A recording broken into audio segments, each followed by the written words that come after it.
हाय dear student, very good morning. कैसे हो आप? आज हम आपके लिए लेके आए हैं सॉल्यूशन सॉल्यूशन का लेक्चर नंबर 3। देखिएगा, कल हमने लेक्चर नंबर 2 की बात की थी। लेक्चर नंबर 2 के अंतर्गत हमने मोललता को समझा था। मैं आज फिर से एक बार आपको मोललता को रिवाइज करवा देता हूं। तो मोललता की जो डेफिनेशन होती है वो होती है 1 किलोग्राम विलायक में उपस्थित विलेय के मोलों की संख्या को उस विलयन की मोललता कहते हैं। मोललता बराबर हो जाएगा विलेय के मोलों की संख्या बटा विलायक का द्रव्यमान। विलायक का द्रव्यमान किस में होना चाहिए? किलोग्राम में।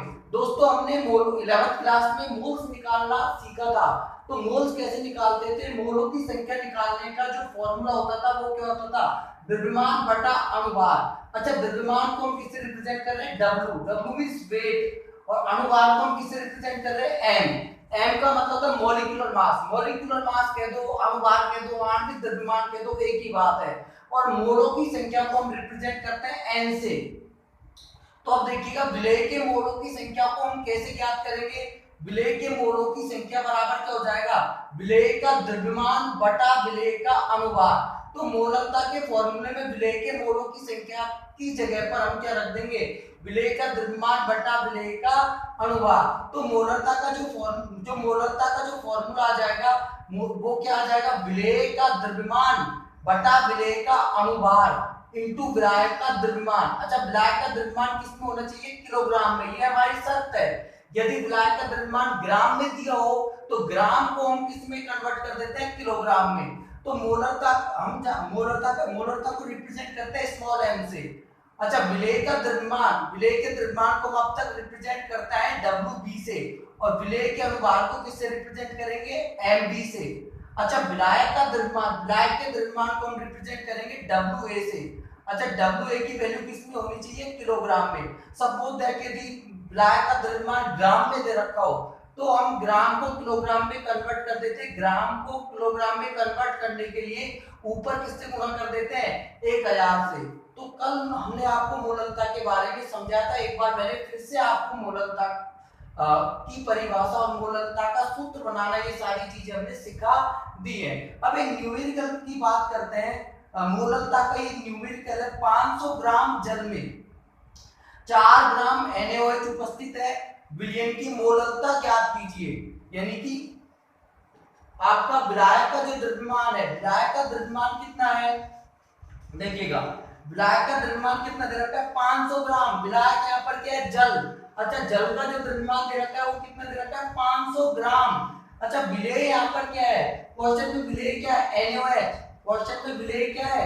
NaOH। तो NaOH का जो द्रव्यमान दे रखा है वो कितना दे रखा है? 4 ग्राम। NaOH का जो द्रव्यमान दे रखा है वो कितना दे रखा है? 4 ग्राम। ओके, तो विलायक का द्रव्यमान कितना हो गया? 4 ग्राम। चलो इसको मैं ऊपर कर देता हूं। इस क्वेश्चन को मैं ऊपर कर देता हूं, तो ध्यान दीजिएगा। ऊपर हम इसका लिख देते हैं यहाँ पर हल।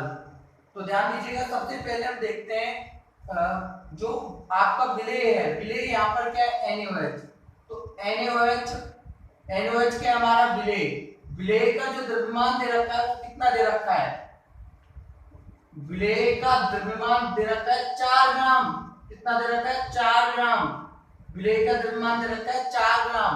और विलेय के द्रव्यमान को किससे रिप्रेजेंट करते हैं? Wb से। ओके। अच्छा, विलेय का अनुभार। विलेय क्या है आपका? NaOH। तो NaOH का अनुभार कैसे निकालेंगे? तो अनुभार निकालने का तरीका मैंने आपको 11th क्लास में बता रखा है। अच्छा, विलेय के अनुभार को हम किससे रिप्रेजेंट करेंगे? Mb से। विलेय के अनुभार को हम किससे रिप्रेजेंट करेंगे? Mb से। तो विलेय का अनुभार कैसे निकालेंगे? देखिएगा, जो सोडियम का जो परमाणु भार है वो कितना है हमारा? 23। सोडियम का परमाणु भार कितना है? 23। और ऑक्सीजन का जो परमाणु भार है वो कितना है? ऑक्सीजन का परमाणु भार होता है 16, और हाइड्रोजन का परमाणु भार कितना होता है? 1। तो कुल मिलाकर के ये निकल के आ जाएगा 40 ग्राम। कितना निकल के आ जाएगा? 40 ग्राम। अच्छा, विलायक का द्रव्यमान किसमें? विलायक का जो द्रव्यमान है वो कितना दे रखा है? तो दोस्तों, विलायक का द्रव्यमान दे रखा है हमें 500 ग्राम। विलायक का द्रव्यमान दे रखा है हमें 500 ग्राम। तो देखो विलायक का द्रव्यमान किस में दे रखा है, ग्राम में। तो कौन सा फॉर्मूला यूज करेंगे, मोलरता को हम रिप्रेजेंट करते हैं स्मॉल m से, तो स्मॉल m बराबर क्या आ जाएगा हमारे पास, WB upon MB into WA, और WA की वैल्यू किस में दी हुई है, ग्राम में। तो ऊपर किससे मल्टीप्लाई कर देंगे, 1000 से। तो m बराबर WB की वैल्यू कितनी आ रखी है, WB की वैल्यू आ रखी है 4 गुना 1000, 4 गुना 1000। MB की वैल्यू कितनी दे रखी है, 40 इंटू WA की वैल्यू कितनी दे रखी है, विलायक का द्रव्यमान, इसको रिप्रेजेंट करते हैं WA से। तो WA की जो वैल्यू दे रखी है वो कितनी दे रखी है, 500। ओके, तो देखो 3 जीरो से 3 जीरो कैंसिल हो जाएंगे, 1 2 3, 4 से 4 कैंसिल। तो हमारे पास जो आंसर आ जाएगा, हमारे पास आ जाएगा 1/5। ओके, तो जो आंसर आएगा हमारा वो आ जाएगा 0.2 स्मॉल m, 0.2 स्मॉल m, है ना। तो ये हमारा आसान सा क्वेश्चन था। ओके, अब इसके बाद हम सांद्रता को व्यक्त करने की जो अगली विधि है उसके बारे में डिस्कस करते हैं। तो दोस्तों, सांद्रता को व्यक्त करने की जो अगली विधि है हमारे पास वो है नॉर्मलता, वो है हमारे पास नॉर्मलता। तो देखिएगा, मैं यहाँ पर हेडिंग लगा देता हूँ नॉर्मलता।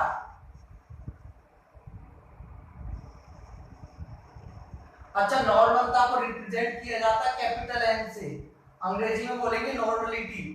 अच्छा, नॉर्मलता क्या होती है, जैसे हमने मोलरता ज्ञात की थी उसी प्रकार हम थोड़ा सा इनमें अंतर है मोलरता और नॉर्मलता में। नॉर्मलता की जो डेफिनेशन होती है, 1 लीटर बिलियन में उपस्थित विलेय के ग्राम तुल्यांकों की संख्या, 1 लीटर बिलियन में उपस्थित विलेय के ग्राम तुल्यांकों की संख्या।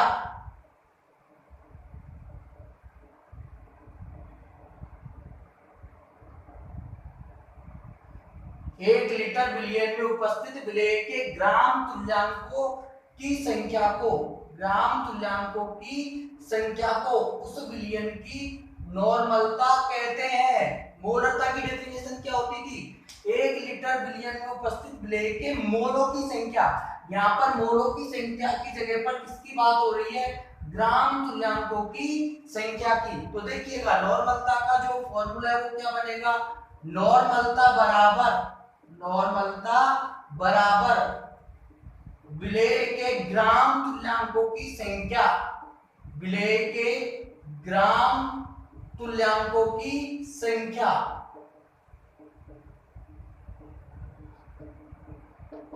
अच्छा, बटे में क्या आ जाएगा, बिलियन का आयतन, बिलियन का आयतन। अच्छा दोस्तों, बिलियन का आयतन किसमें होना चाहिए, ध्यान दीजिएगा, लीटर में। बिलियन का आयतन होना चाहिए लीटर में। ओके, तो ध्यान दीजिए, अब वहां पर हमने जैसे मोलों की संख्या निकाली थी उसी प्रकार ग्राम तुल्यांकों की संख्या कैसे निकालते हैं। तो ध्यान दीजिएगा, विलेय के ग्राम तुल्यांकों की संख्या, विलेय के ग्राम तुल्यांकों की संख्या। तो विलेय के ग्राम तुल्यांकों की संख्या कैसे निकालेंगे, ध्यान दीजिएगा, विलेय का द्रव्यमान, विलेय का द्रव्यमान यानी कि जो विलेय है आपका उसका वजन कितना है, वेट कितना है। अच्छा, बटे में आ जाएगा विलेय का तुल्यांकी भार। अब ये तुल्यांकी भार क्या होता है, तो वैसे तो मैंने आपको 11th क्लास में समझा रखा है, लेकिन फिर भी मैं एक बार आपको तुल्यांकी भार निकालना बता दूंगा। तो विलेय का तुल्यांक, वैसे आप 11th क्लास की कॉपी से समझ सकते हो, मैंने बहुत अच्छे से वहां पे करवा रखा है, विलेय का तुल्यांकी भार। ओके, तो विलेय के, देखो नॉर्मलता के सूत्र में विलेय के ग्राम तुल्यांकों की संख्या की जगह पर मैं क्या लिख दूंगा, विलेय का द्रव्यमान बटा विलेय का तुल्यांकी भार। तो मेरे पास नॉर्मलता का क्या फॉर्मूला निकल के आएगा, ध्यान दीजिएगा, नॉर्मलता बराबर विलेय का द्रव्यमान, विलेय का द्रव्यमान बटा विलेय का तुल्यांकी भार,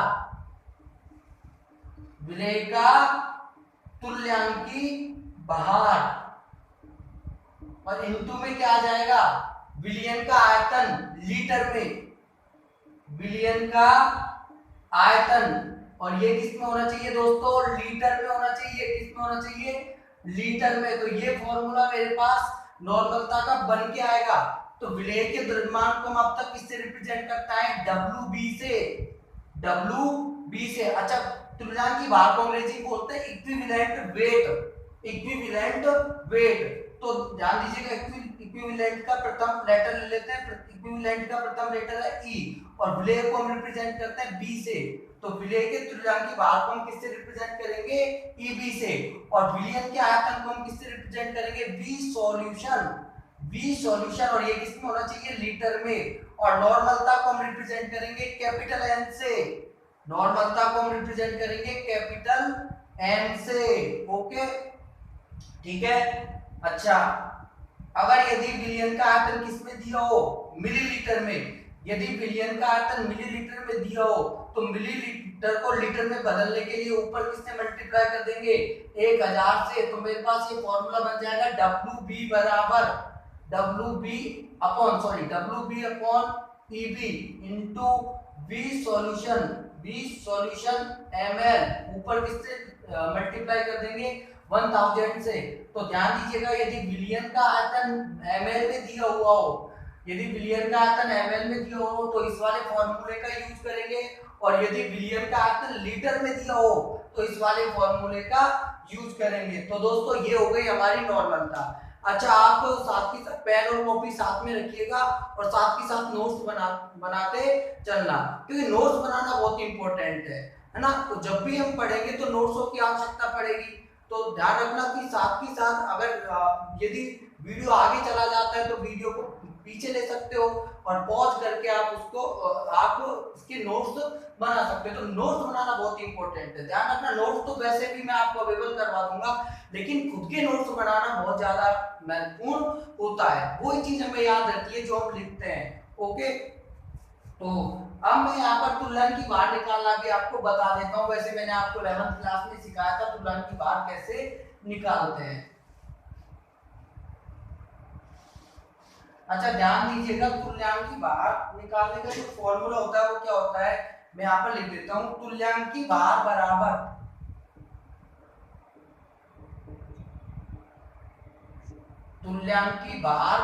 होता है अनुभार इंटू संयोजकता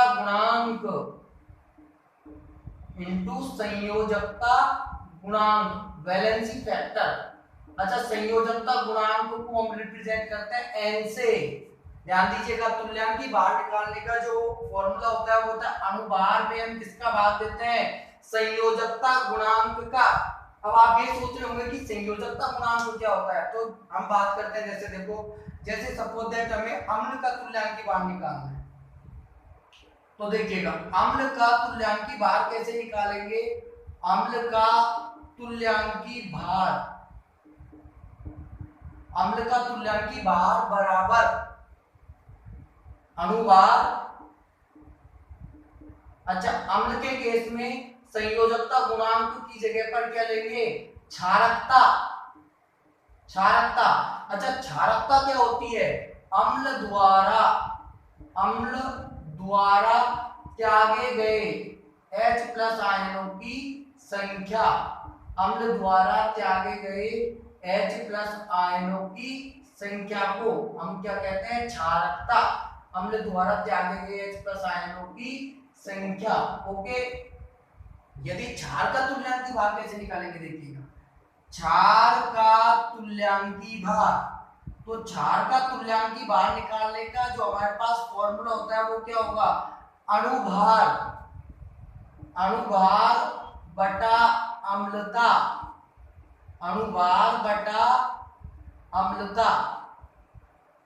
अच्छा, अम्लता का मतलब क्या होता है, क्षार द्वारा, आप समझ सकते हो, क्षार द्वारा त्यागे गए OH- आयनों की संख्या।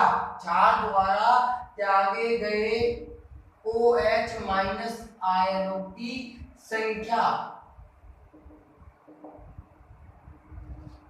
अच्छा यदि हम ऑक्सी कारक का तुल्यांकी भार निकालते हैं तो ऑक्सी कारक का तुल्यांकी भार कैसे निकालेंगे? देखो ऑक्सी कारक का तुल्यांकी भार तो वही अणुभार बटा प्रति अणु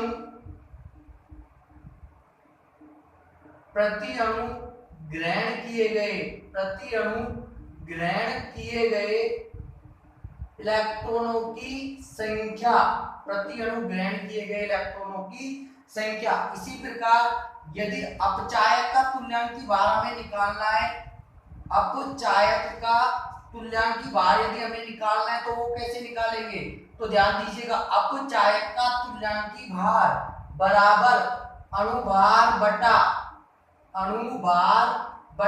प्रति अणु ग्रहण किए गए इलेक्ट्रॉनों की संख्या, अणुभार बटा प्रति अणु त्यागे गए इलेक्ट्रॉनों की संख्या, प्रति अणु त्यागे गए इलेक्ट्रॉनों की संख्या। ओके दोस्तों, तो ये तुल्यांकी भार निकालने का तरीका है। तुल्यांकी भार बराबर अणुभार बटा संयोजकता गुणांक। अम्ल के केस में संयोजकता गुणांक की जगह पर हम क्या लेंगे? क्षारकता, है ना। तो क्षारकता का मतलब होता है अम्ल द्वारा त्यागे गए H+ आयनों की संख्या। क्षार के केस में हम संयोजकता गुणांक की जगह लेंगे अम्लता, और अम्लता का मतलब होता है क्षार द्वारा त्यागे गए OH- आयनों की संख्या। इसी प्रकार ऑक्सी कारक का तुल्यांकी भार कैसे निकालेंगे? अणुभार बटा प्रति अणु ग्रहण किए गए इलेक्ट्रॉनों की संख्या। ओके, इसी प्रकार अपचायक का तुल्यांकी भार कैसे निकालेंगे? अणुभार बटा प्रति अणु त्यागे गए इलेक्ट्रॉनों की संख्या। तो दोस्तों ये मैंने आपको 11th क्लास में अच्छे से एक्सप्लेन किया हुआ है, वहां पर लिखवाया भी हुआ है, तो आप 11th की कॉपी देख करके भी ये सीख सकते हो। ओके, तो एक चीज और बता देता हूं मैं, लवण का तुल्यांकी भार कैसे निकालेंगे? लवण का तुल्यांकी भार कैसे निकालते हैं, ध्यान दीजिएगा।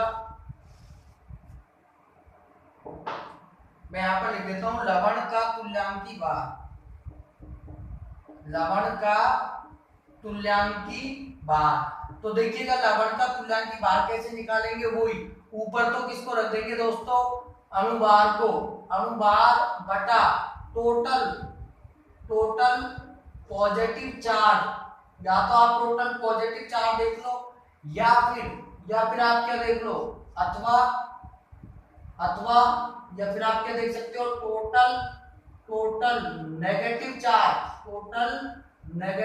चार्ज। तो इस प्रकार से हम लवण का तुल्यांकी भार निकाल सकते हैं। अच्छा, यहां से अगर मैं इसको इधर ले आऊं संयोजकता गुणांक को, तो देखो संयोजकता गुणांक बराबर क्या हो जाएगा मेरे पास? संयोजकता गुणांक n बराबर क्या हो जाएगा मेरे पास? अणुभार बटा तुल्यांकी भार, अणुभार बटा तुल्यांकी भार। ओके, तो ये मेरे पास संयोजकता गुणांक का फॉर्मूला निकल के आ गया। ओके, इस वाले फॉर्मूले को ध्यान रखना, ये थोड़ा सा काम आएगा, इसलिए मैंने आपको बता दिया। तो ये तुल्यांकी भार निकालने का तरीका होगा। वैसे दोस्तों इस चैप्टर में तो नॉर्मल था, हमारे कोई काम नहीं आने वाली, लेकिन जब इलेक्ट्रोकेमिस्ट्री यदि हमें समझना है, वैद्युत रसायन को यदि हमें अच्छे से समझना है, तो हमें नॉर्मलता सीखना जरूरी है। ओके, अच्छा अब मैं बात करता हूं नॉर्मलता तथा मोलरता में रिलेशन देख लेते हैं। नॉर्मलता तथा मोलरता में रिलेशन, ये रिलेशन भी सॉल्यूशन में तो काम नहीं आएगा, लेकिन जब हम इलेक्ट्रोकेमिस्ट्री पढ़ेंगे तीसरा चैप्टर, वहां पे इसके बिना काम नहीं चलेगा। तो इसलिए मैं यहाँ पर बता देता हूँ आपको, एन मतलब नॉर्मलता, एन और कैपिटल एन मतलब मोलरता में संबंध। तो ध्यान दीजिएगा, नॉर्मलता का जो फॉर्मूला था वो हमने क्या पढ़ा था? नॉर्मलता बराबर WB बटा EB into V solution billion का आयतन। ओके, इसी प्रकार मोलरता ज्ञात करने का जो फॉर्मूला हमने पढ़ा था वो पढ़ा था WB बटा MB इंटू V सॉल्यूशन। इसको दे देते हैं इक्वेशन नंबर 2, इसको दे देते हैं इक्वेशन नंबर 1 और इसको दे देते हैं इक्वेशन नंबर 2। इक्वेशन 1 में भाग दे दीजिए इक्वेशन 2 का, तो N बटा M n बटा m बराबर मेरे पास क्या आ जाएगा, WB upon EB into V solution upon WB बटा MB इंटू V सॉल्यूशन। तो देखिएगा WB से WB कैंसल, V सॉल्यूशन से V सॉल्यूशन कैंसल, और देखो ये जो चौथी जो इकाई है वो आ जाएगी फर्स्ट इकाई के गुणे में, है ना। तो मेरे पास यहाँ पर इधर लिख देता हूँ मैं आगे, है ना। ओके स्टूडेंट, नीचे थोड़ा कम दिखाई देगा इसलिए मैं यहाँ लिख देता हूँ आगे, यहाँ लिख देता हूँ। उधर देखो मेरे पास आ जाएगा n अपॉन m बराबर मेरे पास क्या आ जाएगा, देखो MB बटा MB बटा EB। MB का मतलब यहाँ पर विलेय का अनुवाद और EB का मतलब है यहाँ पर विलेय का तुल्यांकी भार। तो दोस्तों अभी मैंने आपको संयोजकता गुणांक का जो फॉर्मूला बताया था, संयोजकता गुणांक बराबर क्या होता है, द्रव्यमान बटा तुल्यांकी भार, द्रव्यमान बटा तुल्यांकी भार। तो MB अपॉन EB बराबर क्या आ जाएगा, n यहाँ पर क्या है, संयोजकता गुणांक स्मॉल n, संयोजकता गुणांक को हम रिप्रेजेंट करेंगे स्मॉल n से। तो देखो n अपॉन m बराबर ये आ जाएगा स्मॉल n। तो नॉर्मलता बराबर मेरे पास क्या हो जाएगा, मोलरता इनटू n। ओके, मैं हिंदी में भी लिख देता हूँ यहाँ पर, नॉर्मलता बराबर हो जाएगा मोलरता इनटू संयोजकता गुणांक ये बहुत इंपॉर्टेंट है, ध्यान रखना। ये जो फॉर्मूला जो मैं आपको बता रहा हूँ वेरी इंपॉर्टेंट, ये आपको इलेक्ट्रोकेमिस्ट्री में काम आएगा। इलेक्ट्रोकेमिस्ट्री में इस फॉर्मूले के बिना न्यूमेरिकल नहीं निकलेंगे, और ध्यान रखना इलेक्ट्रोकेमिस्ट्री से 2 नंबर का न्यूमेरिकल आता है। ओके, अच्छा संयोजकता गुणांक मैं यहाँ पे लिख दो n, अम्ल के केस में अम्ल का संयोजकता गुणांक कैसे निकालेंगे, अम्ल का संयोजकता गुणांक कैसे निकालेंगे, या फिर अम्ल का n कैसे निकालेंगे, ध्यान दीजिएगा। अम्ल का n कैसे निकालेंगे, तो अम्ल के केस में n बराबर क्या होता है, क्षारकता।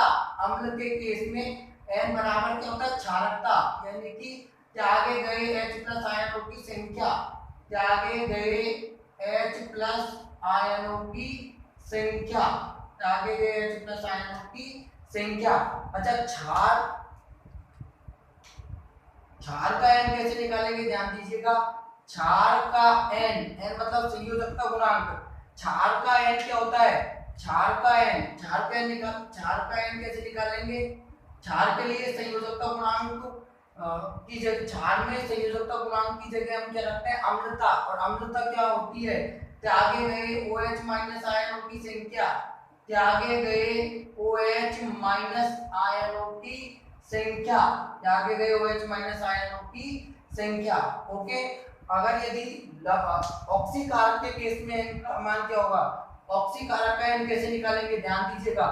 ऑक्सीकारक का n कैसे निकालेंगे, ऑक्सीकारक का n कैसे निकालेंगे। ओके, प्रति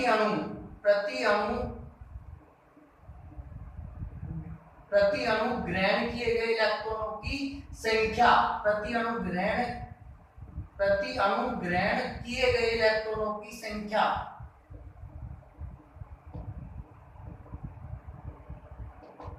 ओके, अच्छा अपचायक का n कैसे निकालेंगे, ध्यान दीजिएगा। अपचायक का n कैसे निकालेंगे, ध्यान रखना। प्रति अणु त्यागे गए इलेक्ट्रॉनों की संख्या, प्रति अणु त्यागे गए इलेक्ट्रॉनों की संख्या, प्रति अणु त्यागे गए इलेक्ट्रॉनों की संख्या। ओके, अच्छा लवण का n कैसे निकालेंगे, लवण का n कैसे निकालेंगे, ध्यान दीजिएगा। लवण का n निकालेंगे टोटल पॉजिटिव चार्ज या फिर टोटल नेगेटिव चार्ज, ओके ध्यान रखना, है ना। तो n की वैल्यू हम कैसे निकालेंगे, अब जैसे सपोज एग्जांपल देख लेते हैं हम। जैसे H2SO4 के केस में n का मान क्या होगा, H2SO4 मैं यहाँ पर लिख देता हूँ एक तो एग्जाम्पल, और यहाँ पर लिख देता हूँ n का मान, एग्जाम्पल, और यहाँ पर लिख देता हूँ n का मान। तो देखो ध्यान दीजिएगा, H2SO4 के लिए n का मान क्या होगा, तो H2SO4 कितने H प्लस आयन का त्याग करता है, तो 2H प्लस आयन का त्याग करता है, तो इसके लिए n की वैल्यू कितनी हो जाएगी, 2। अगर यदि मैं बात करता हूँ HCl की, तो HCl कितने H प्लस आयन का त्याग करता है, 1, तो इसके लिए n की वैल्यू कितनी हो जाएगी, 1। अगर यदि मैं बात करता हूँ HNO3, तो HNO3 कितने H प्लस आयन का त्याग करता है, 1, तो इसके लिए n की वैल्यू कितनी हो जाएगी, 1। अगर यदि मैं बात करता हूँ H3PO4 की, तो H3PO4 कितने H प्लस आयन का त्याग करता है, 3, तो इसके लिए n का मान कितना हो जाएगा, 3। अगर अब मैं क्षार को ले लेता हूँ, क्षार जैसे मैंने ले लिया NaOH, तो NaOH कितने OH माइनस आयन का त्याग करेगा, एक OH माइनस आयन का त्याग करेगा, तो इसके लिए n की वैल्यू हो जाएगी 1। ओके, इसी प्रकार मैं देखता हूँ BaOH का होल ट्वाइस, BaOH का होल ट्वाइस, तो BaOH का होल ट्वाइस कितने OH माइनस आयनों का त्याग करता है, तो 2 OH माइनस आयनों का त्याग करता है, इसलिए इसके लिए n की वैल्यू हो जाएगी 2। ओके, तो इस प्रकार से दोस्तों हम n का मान निकालते हैं। तो दोस्तों अब हमने पढ़ लिया सांद्रता को व्यक्त करने की जो तमाम विधियां थी, उन सभी के बारे में हमने अध्ययन कर लिया है। अच्छा, कल हम लेक्चर 4 में विलयन के प्रकार के बारे में पढ़ने वाले हैं। ओके, आज के लिए इतना ही काफी है। Okay student.